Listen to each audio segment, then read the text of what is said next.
ఆ రోజు జోరుగా వర్షం కురుస్తా ఉందంట.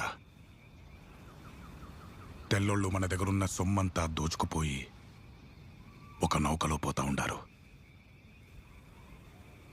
అప్పుడు మా నాయన, అదే మీ తాత, మనోళ్ళందరినీ ఒక పడవలో అబ్బా, తీసుకుపోయి ఆపు నాన్న. ఎప్పుడు మీ నాన్న కథ వాళ్ళ నాన్న కథలు చెప్తూనే ఉండవు. మా నాన్న కథ చెప్పు నాకు, దేవరా కథ చెప్పు నాకు.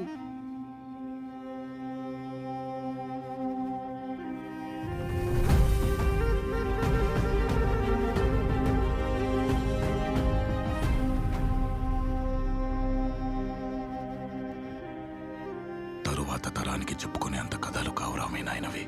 మావి ఎవ్వరికీ చెప్పుకోలేని చీకటి కథలు.